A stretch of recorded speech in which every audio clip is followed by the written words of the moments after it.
Innovation and Diffusion podcast. I'm Ruveyda Gozen, a research economist at the Program in Innovation and Diffusion at the London School of Economics. And I'm John Van Reenen. I'm the director of POID and also a professor here at LSE. And we're excited to have our guest this episode, Naomi Lamoreaux. I hope I pronounced that correctly, from Yale University, who is an expert in many areas, but intellectual property is one particular thing I think we'll be talking about. Yes, we're so excited to have you here, Naomi. How are you doing? Are you ready for the episode? Yes, thank you. I'm excited to be here too and ready. So, Naomi, you're a very well-known scholar, and your name, would appear in all economic history books for sure. And today we will be talking about your suggestions on your publication process. We will be talking about your research. But before we go into research-related questions, I want to first ask you, what drives you to work on history, innovations, businesses, and institutions? And I know you have been a role model for many people out there. But did you have a role model or a research paper that influenced you to choose this path? Well, my path is a complicated one, and it has to do with finding a field that fit my different interests and talents. So I originally went to college to study mathematics and got deflected by the war in Vietnam and ended up in college as a history major and then in a graduate program in economic history at Johns Hopkins University. And I started reading the New Economic Historian. So this was in the 70s when there was this movement called the New Economic History, which was bringing economic theory and econometric techniques to bear on historical problems. And I found that incredibly exciting work of people like Robert Fogel. And so it was those people who inspired me to do economic history. And I was always interested in entrepreneurship. So innovation and entrepreneurship was a natural path for me. Not the first one I took, but I ultimately got there. That's very interesting. By the way, I didn't mention that, but the title of this episode is going to be Corporate Giants, Patent Trolls, and Litigation Wars. I feel like we're going to be talking about the Lord of the Rings. You do really interesting research. So, I wanted to name the title, like the episode title, that. So, I'm very excited to actually have a talk with you. So let's start, let's go into these notions that I talked about a bit. Let's start with the patent system first, because we see different examples actually throughout history, right, to reward innovations. Like, for instance, we see patents and we also see prizes, for instance, right? So the first question that I want to ask you is, why do you think a patent system has been superior over the other methodologies to reward innovations? Well, you don't have to have one or the other first. I would emphasize you can have a patent system and also have a prize system layered on top of that. But when people just had prize systems, there were certain drawbacks to those systems. One of the drawbacks was that you have to know in advance what your question is. You have to be able to say, "Oh, we need to solve this technological problem, and we're going to award a prize for that." But the patent systems um, are are decentralized. Nobody has to decide that something is a good research problem. People just work on whatever they're interested in or whatever they think might be valuable, and things pop up from the bottom uh, in unexpected ways. And that is incredibly valuable. Another issue is that once you award a prize, what happens next?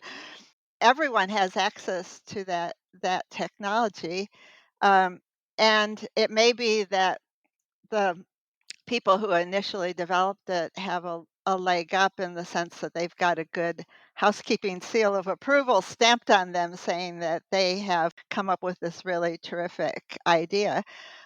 But in a patent system, you have something which is basically a property right that you can use to get financial backing for your device. Um, and when in a prize system, you might get some money for your prize, but you have nothing to offer investors except that this stamp of approval that you've gotten. And so patent system provides this way of people who have ideas have a tradable asset essentially that they can use to mobilize financial backing. And I think that's probably the most important aspect of the patent system, that it provides a way for people to finance uh, the the commercialization and marketing of ideas that they have. That's a great point in a way, because I was thinking that often people say the patent system itself is less good at incentivizing innovation, say, than giving somebody a research grant. Mhm. Because if you give someone a research grant, you're giving them money, and if you're financially constrained, it's hard to raise money. That's great. Whereas your point is that in a dynamic sense, the patents itself can be used as collateral for the follow-on type of work, whether it's commercialization or the next innovation. Right.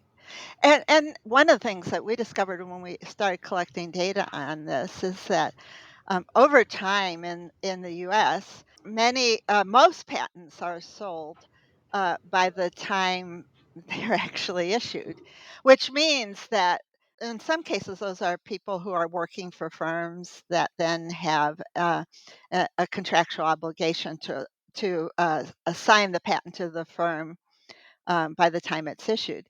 But many times, these are actually speculative investments that people make in developing the technology ex ante. And so you can actually use the patent system and the idea that you have a promising idea that will yield a patent to raise capital in advance, in a decentralized way too. Yeah, and also I think with the patent system, and since you also said it's like a property, right? You're also given the right to, sue someone in case of infringement. And we see that in your research, you also mentioned that like litigations over time like skyrocketed. Did the litigations rise just because the number of patents was increasing, or do you see a disproportionate increase in litigations regardless of the increase in the number of patents? And we will go into the case, if it's the latter, for instance, like why is that the case, etc.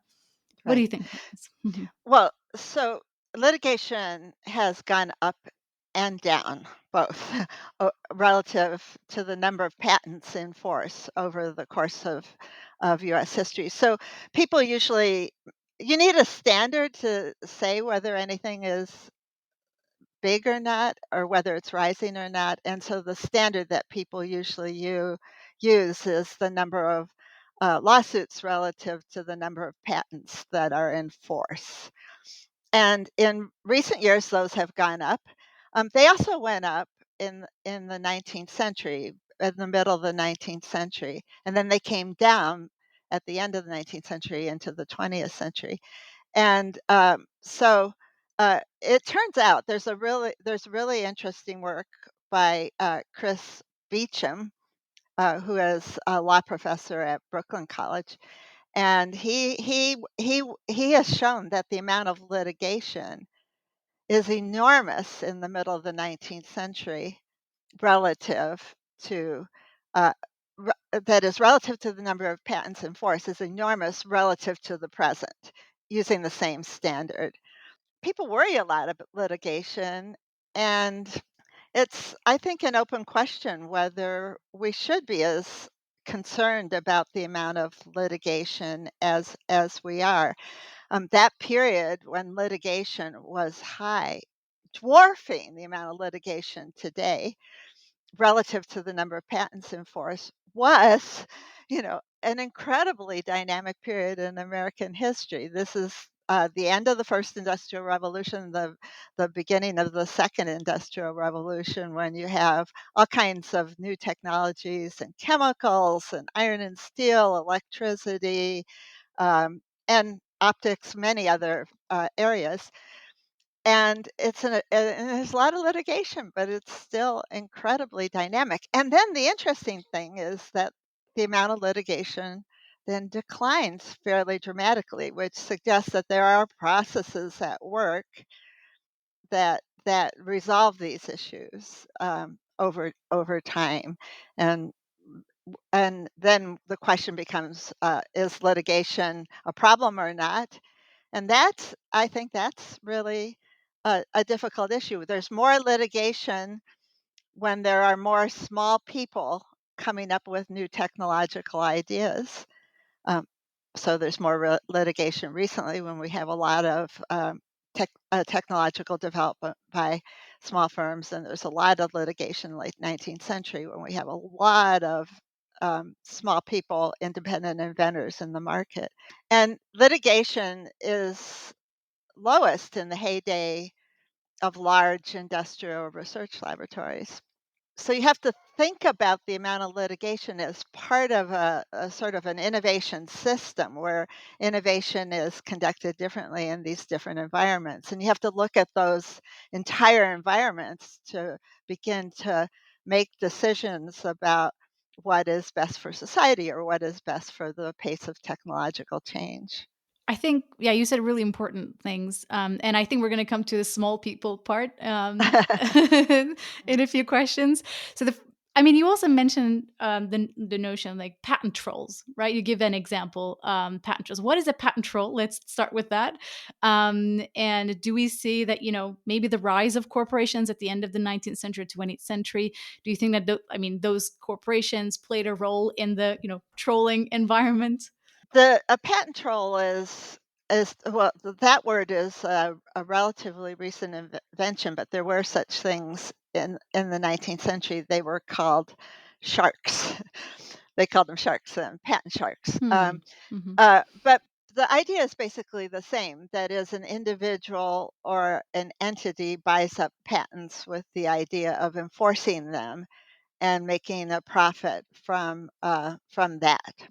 And the reason we they have such derogatory words associated with them, like troll or shark, is that they're by definition aggressive enforcers who often target individuals or companies that are innocently infringing, or so it's thought, on patent rights.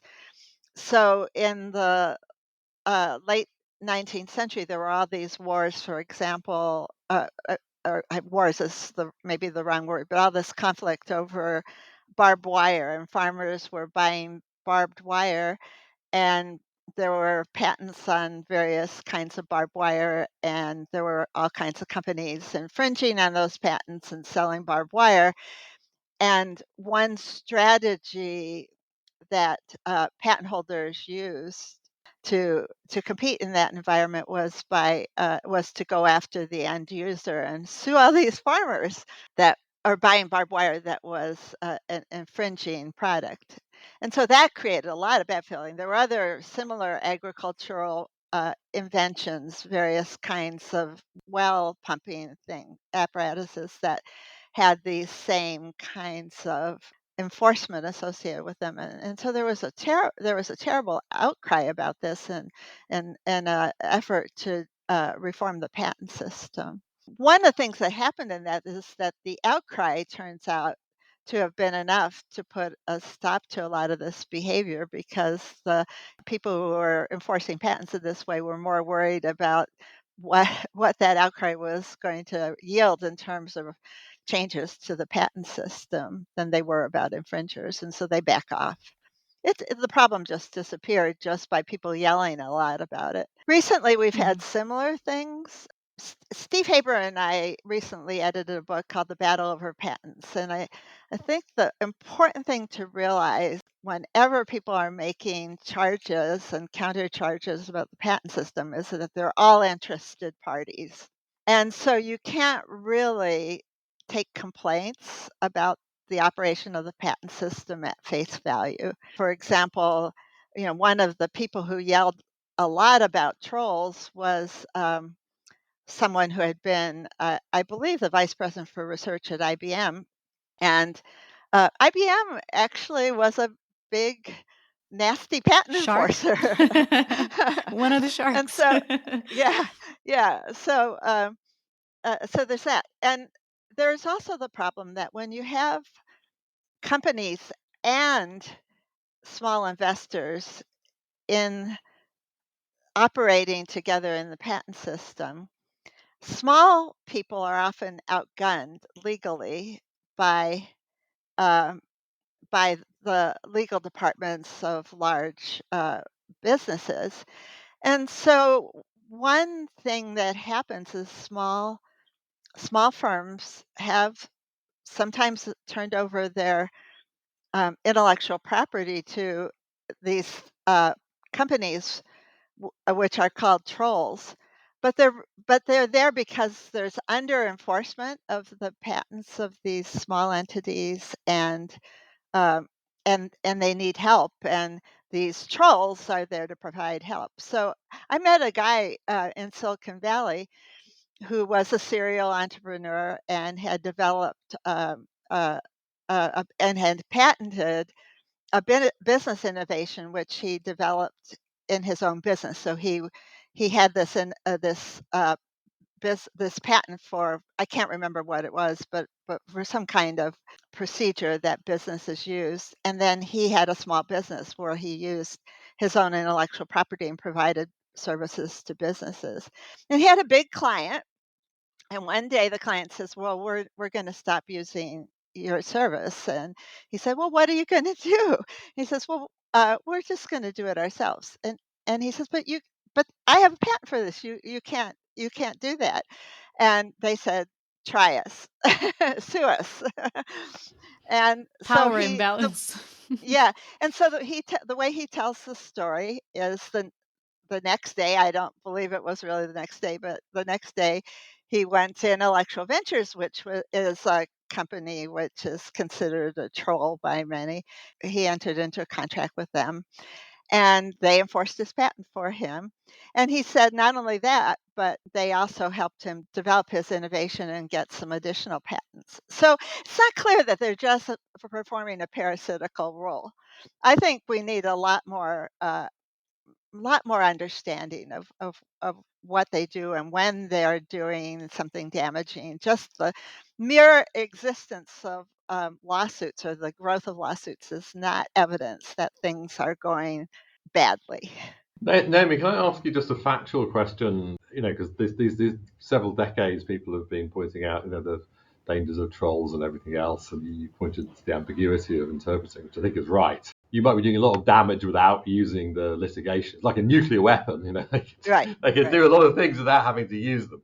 But in recent years, has there been any change? So has there been, like, if you look at the last 10 years, a reduction of litigation per patent, or has it just continued to rise? What's the most recent So I actually story? don't know the answer to that question because, so sorry, but I know a lot more about things that happened 100 years ago Okay.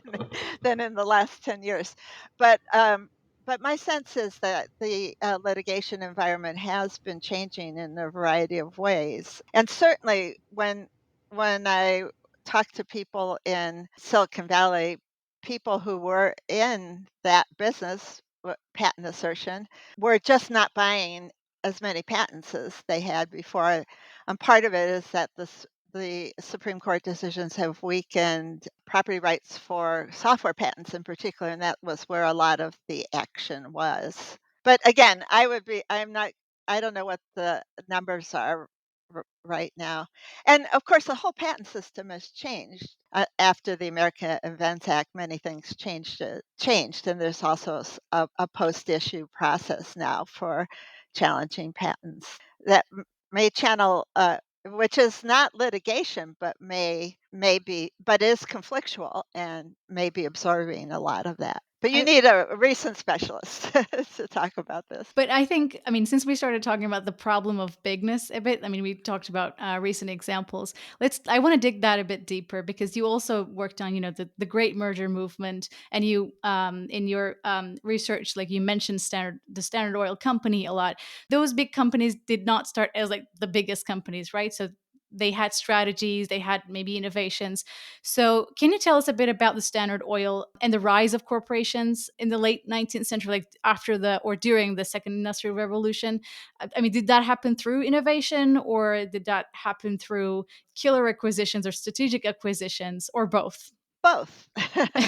Both. That's why it's so difficult, for the antitrust authorities or for antitrust policy to work out, right? Because Standard Oil is an easy case. It was just stinky from the beginning. Rockefeller started making his acquisitions in the 1870s. It was getting rebates from railroads and using those rebates to undercut competitors and force them either to sell out to it or to leave the business.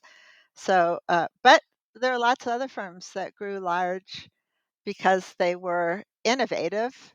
They came up with things that people wanted, and they grew large, satisfying the demand for those products.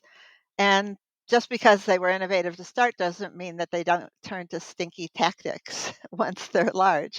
I mean, GE was a good example, right? GE has, did a lot of things once it was dominant to maintain its dominance. But it was a very innovative firm to start. I mean, it was an innovative firm afterwards too, but it Mhm. also did other things. So, what has been done by the governments at the time, like to ensure competition? Because I mean, we heard about the Sherman antitrust law and other types of laws. Like, was it enough? Like, were those laws enough? Or I mean, maybe we can say that ship has already sailed, and by the time of those regulations. So it's hard to say that it was enough in the sense that the level of concentration in the U.S. economy has gone up and down, but really about only around a very high level. That is, you get these rise of large firms at the end of the 19th century, and the economy becomes more concentrated. It's still it go it's people are talking about it going up recently again, but it we've had an economy dominated by large scale enterprises since the turn of the 19th into the 20th century.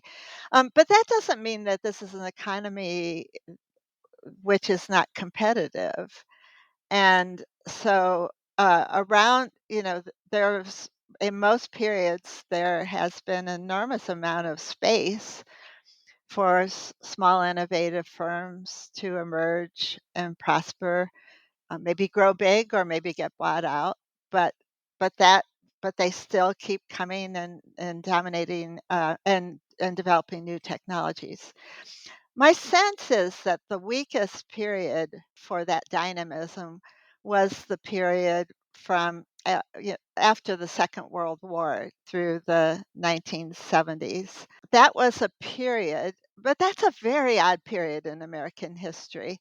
Why In is the that? Hmm. and it's mainly an odd period because the federal government played such an important role in financing research and development. So in the mid 60s, the federal government is accounting for about two-thirds of private sector R&D expenditures. So that's a lot. And that's the heyday of the Industrial Research Lab. But these two things are connected, right? Because the government didn't really have the wherewithal to or the desire to search out and find small innovative companies. The money went to companies with research labs with a track record, right, that they could attract R&D funding.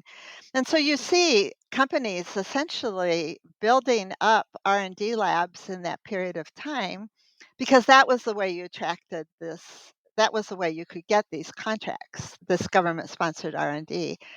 And then the interesting thing that happens is when the government begins to cut back in the second half of the 1960s and then continues to cut back, those R&D labs are often shut down or reduced in size. Um, and companies again turn to small firms to buy new technologies, or small firms now have more of a place to go. So you get a very quick resurgence of small firm R&D in the 1980s. But that was such an unusual period. I think for most of the 20th century and since then, large firms and small firms can coexist. They can have a symbiotic, productive, division of labor. That's a nice ecosystem, I think. And we just have to Mhm. make sure, antitrust policy really has to make sure that nothing shuts that down. Yeah, and I think I don't know what you would think about this, but I mean, if I were a small firm and if Google wants to buy my innovation, I think I would be happy to sell my innovation for millions of dollars, right? In that sense, it's also, I mean, when you think about it, when you see that behavior, it doesn't. I mean, it feels like it makes sense. I mean, I guess the concerns the following really. I mean, if you went back, maybe 20 years or so ago, that if you talk to the VCs, there would be these two types of exit strategies. So one exit strategy would be the one you're describing. You sell yourself to a Google or a Microsoft or to a Facebook. But the other strategy was, you IPO'd. There was like Facebook did or Mhm. Microsoft did back Mhm. back then, and that Mhm. was an alternative strategy. Mhm. And that gave you another potential route to success. Right. And it's possible that if that alternative route, the IPO route, is no longer so easily available, then it actually reduces the overall incentives to Yeah. innovate and start up. And indeed, when you do innovate and start up, if you're always looking to just to be bought out, it might Mhm. also change the type of innovation that you want to do. Right. Well, so that's a really interesting question, and I don't know if it's harder now to do an IPO. I mean, in the short run, it might be harder, but whether we're in a new environment that makes that more difficult. I was just talking to someone the other day who was uh, was asking the question about whether it is important to bring back regional exchanges. So, in this environment in the early 19th century, when you have, I'm sorry, the early 20th century, when you have a lot of startups as well as the emergence of large firms like GE, there were all these different regional exchanges. Some of them had long histories like Philadelphia or Boston, Chicago, but lots of them were formed in the early 20th century. Like the one I've studied most is the Cleveland Stock Exchange, but every city had of any size had a local stock exchange. These were the places, not New York, these were the places that local companies used to essentially have IPOs. I mean, it wasn't quite the same process as formal post SEC IPO, but you could market shares on these local exchanges, and people who were early investors, you might say angel investors in these, could then unload their shares down the road. Those regional exchanges disappeared largely as a result of SEC rules because they had more informal requirements for trading and listing, and the SEC made them conform more to the same rules as the New York Stock Exchange. And that made them less able to play this local role. And they died completely because you didn't need local trading venues anymore. Everything was centralized. So that's something to think about, whether there are policy changes that might be useful beyond antitrust, beyond intellectual property that would support local innovative enterprises. So since we're also started talking about policies, antitrust laws, and regulatory, requirements, I was talking with a friend who was a PhD student at London School of Economics. Her name is Gaia, and we were talking about you, and then Oh, we were I've met thinking. her. You met her? That's I maybe think at the so. Yeah. MBR Summer Institute. Yeah. Yeah. So Yeah. we were talking about you, and then we decided to ask you this question together. So let's go back to patent system a bit. So I mean, and you also said the patent system is different now. If you had a chance to build, a patent system on your own, if you had a chance, to build a patent system from scratch, how would you design it? And what are the biggest problems that you see in the patent system right now? That's a hard question. And one Yeah. reason why it's hard is that the devil is in the details. If you think about the US patent system as it was envisioned by the framers, they wanted to have a patent system that had several characteristics, but one was that it would be cheap, right? So that small inventors could afford to protect their intellectual property, and that it would provide essentially a foundation for subsequent innovation, because once a patent was issued, the technology would become public knowledge, and so people could read about these technologies or go to Washington and learn about them. And so I think those two elements are really very, very important. Um, but and then they had the idea initially that there would be an examination system, which would be where patents would be examined for their patentable subject matter, to make sure they conform to the law, so that you didn't grant someone a patent for something that already existed. For example, it would only go to the first and true inventor. But they had to give up on that because they didn't have the bureaucratic apparatus at first. The first patent law basically gave that examination to a committee that consisted of cabinet officers who were already very busy, and mainly fell on Thomas Jefferson, who was the Secretary of State. And Jefferson was interested in technology, but he was quickly overwhelmed. So they changed the law after just a couple of years, and then it was just a registration system, and we got our examination system in 1836. So that said, so I think those were really good principles, and are really still good principles. But there's all these details. The most obvious are, how long is a patent going to be? How broad can it be? So how long it can be is set by law, but how broad it can be turns out to be the result of a process of negotiation that goes on in the patent office with the patent examiners. So very quickly, in over the course of the 19th century, after the Patent Act of 1836, people developed a claiming process, right, where they would have a description of their invention, and then there would be a series of claims at the end, which would say, I claim this, I claim that, I claim that. And you have to decide what you're going to allow people to claim, how broad those claims can be. So those are the kinds of issues I think that people have to think about. And it's not really something that you can have a sort of theory that tells you what the answer to that should be.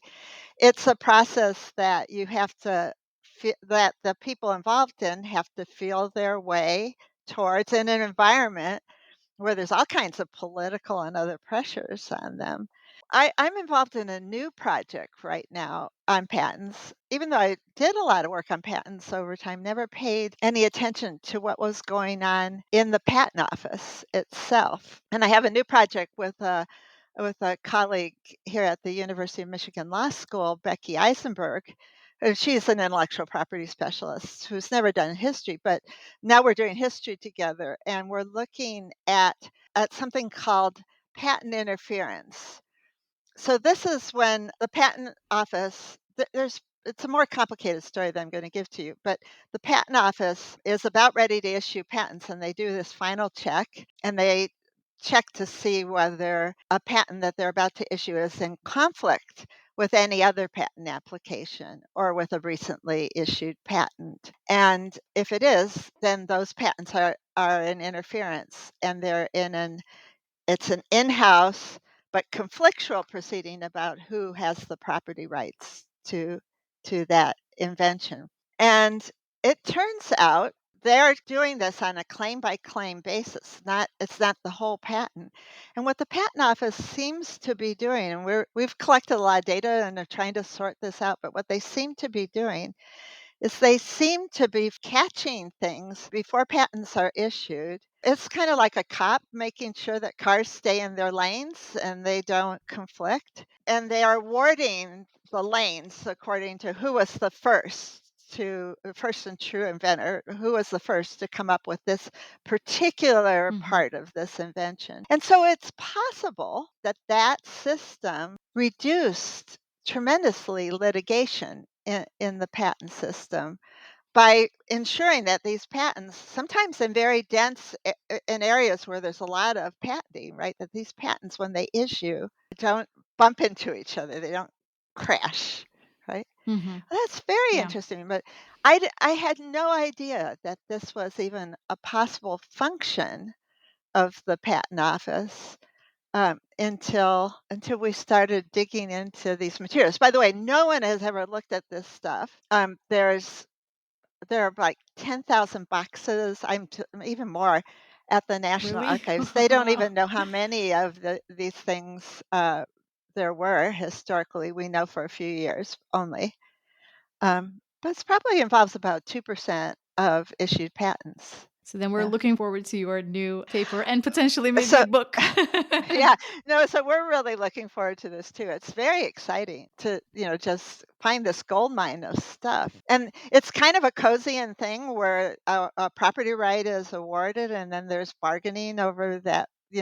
These parties are all interested and they're bargaining behind the scenes and we can't actually see that, but we can get shadows. We can get glimpses of it. Yeah. Yeah. I was going to ask you about, the way you do your research. I think we can go into those questions a bit then. You published so many papers and edited books and you have your own books as well. So, what is your secret, first of all? Oh, um I don't think I have a secret, and I'm not sure I'm a very good role model. I have a career that is just very odd and idiosyncratic. But the truth is, I think you just one should be curious about things. And I've always had this feeling that, for example, I wrote that book on the Great Merger Movement a long, long time ago. I'm an old person, um, and I had this feeling that when I wrote it, that I didn't want to be trapped inside a set of ideas I had in my 20s. And that if I continued to people have different kinds of careers, but I worried that if I continued to build on that first book with my second project, that I would be trapped and I wouldn't have new ideas. So I did something entirely different, which is a risky thing when you're a young, untenured assistant professor. Is I worked on a completely different topic. I worked on banking and lending practices, and then I started working on patents and intellectual property, and I worked on other things like corporate governance. But I've taken on, in a way, too many projects, and I'm not sure I would recommend this for a young person. But life has been exciting. It's still exciting. I'm always learning new things, and for me, That's great. that's what this is all about. So, some people, I've heard these cases, so that's why I'm asking. Some people have strategies, like, for instance, which journal to send their paper to. And I've heard even cases where they were, people were trying to guess who the referee will be. And then, based on that referee, they're trying to arrange, when they're going to send the paper, etc. So it seems like people go through interesting strategies when they try to publish a paper. Did you have such strategies when you were trying to, publish a paper? For instance, other questions could be like, are you a perfectionist or do you send the paper as soon as the skeleton of the paper is built up? Okay, those are two very different questions, but I think survival and economics. So I'm not an economist. That's an important difference. I mean, I have a home and an economics department. That's why I say my career is just way too weird. I have a PhD in history, and at some point got recruited by an economics department to my surprise, and then it happened again. And so I don't think that happens. That's like something that you could design. But in my early years, I was in the history department, and you have to publish books. And so my worries were always that uh, I'm in a history department going to be evaluated by historians for promotion, and all the publication opportunities are controlled by economists. So I was always like, how do I negotiate that? And you just have to be true to. I don't know. I didn't.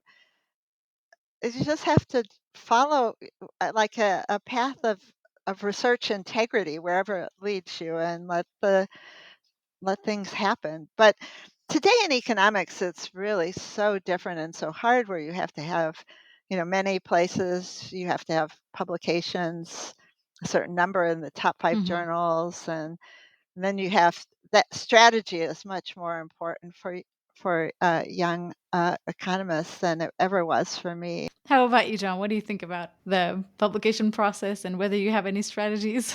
As Naomi was saying, I mean, publishing in the top economic journals is incredibly hard. Top five are still the top five as they were probably 50 years ago, and the number of economists seeking to publish them has gone up by many orders of magnitude.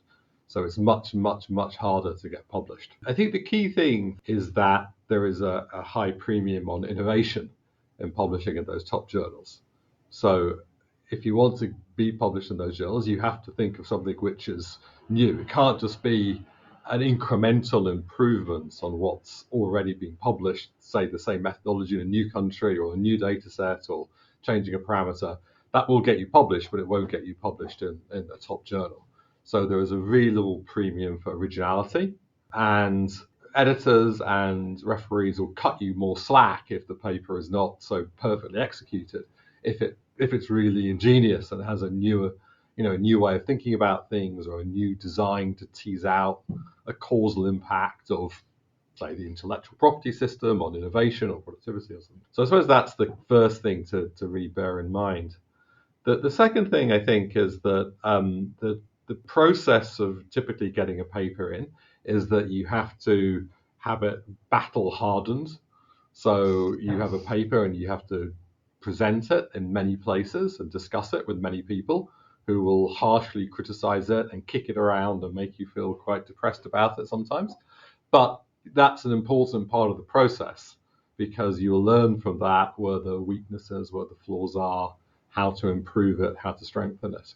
And that will be, often you mentioned this, the people who are likely to referee it are going to be the people who are making those comments or whose comments will be correlated Hmm. with the comments which are being made.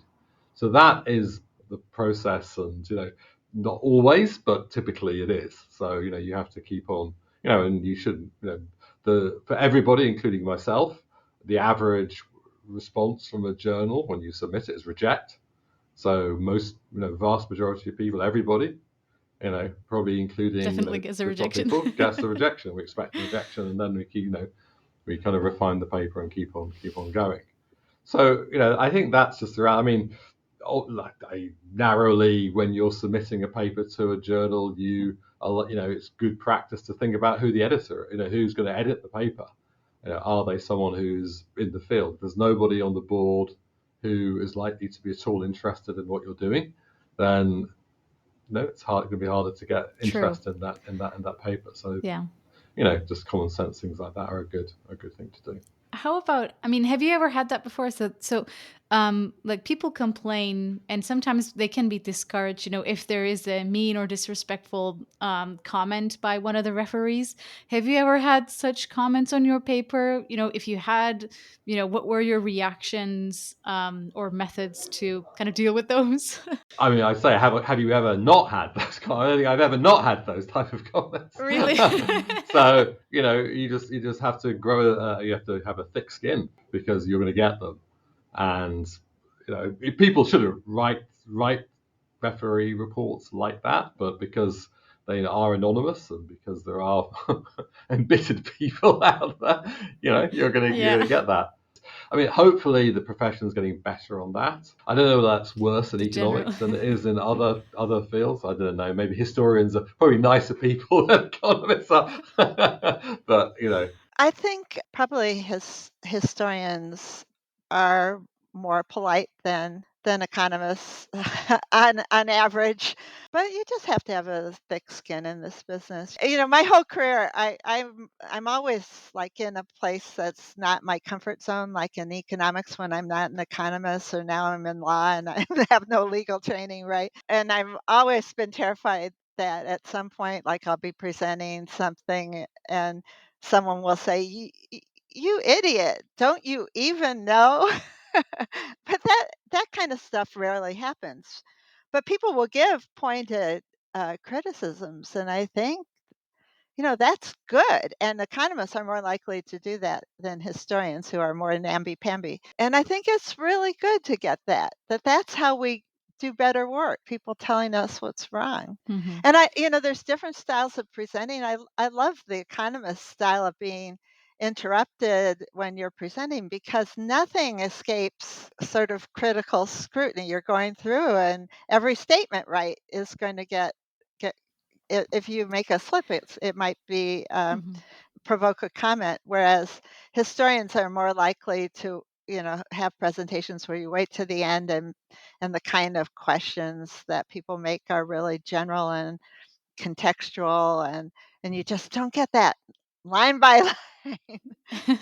But I think there's a rule now in economics as well. I think most of the schools do that. Like the first 5 minutes, you're not. I mean, you Well, shouldn't ask a question. but 5 minutes is a lot better than 45. But yeah, There's, that's true. Yeah. most historians aren't allowed to, you're not allowed to say anything. There's different models of seminars and presentations, but yeah, I like, okay, 5 minutes, but then I want to hear I want to hear more the criticism than I want to hear myself. So one final question then. If you were given a magic wand, what would you change in academia? Oh, I think, that's a hard one because all institutions are human constructions and filled with human beings, and lots of things go wrong. And I don't think there's any simple answer or any simple thing to change, and things would be better. But the one thing that sort of has worried me about academia for a long time is how hierarchical it is. And this goes from, from in the professional levels, in the faculty levels, but the students and down to undergraduates who go to certain institutions. Now we have a lot of studies that are showing the real value of attending an elite institution over some other kind of institution. And we know in economics that you know people's chances are very different if they happen to get into MIT, say, in the US, rather than University of Michigan, where I am right now, but not in economics. Mm-hmm.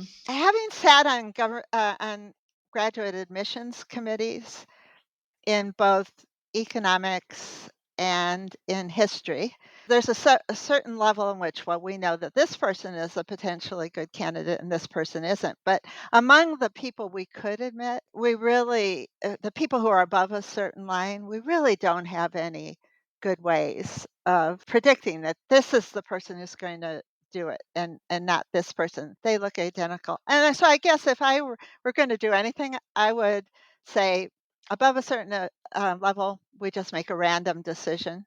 I've seen lots of cases where you think someone is the top candidate and they don't pan out in the program the way someone who was further down in the rankings. I just feel like, given the extent of the hierarchy and the benefits that come from being higher in the hierarchy than lower, I would like to see them distributed in a more random way. Mm-hmm. That sounds great. And also, that reminded me we should do an episode on PhD applications, how you guys, because you're on the other side of the table, and how do you choose candidates? How do you choose those people? I think that would be a nice additional episode. So thank you very much joining us today. Okay, Naomi. It was a pleasure. It was Thank a you, Naomi. delightful. Thank you. It was a delightful conversation, really. And I hope our audience also enjoyed the talk. Please let us know if you have any questions or comments. You can email us through at lsepodcast@gmail.com or through Twitter. Have a great day, everyone. See you in the next episode. Okay, Bye-bye. thank you so much. Bye-bye.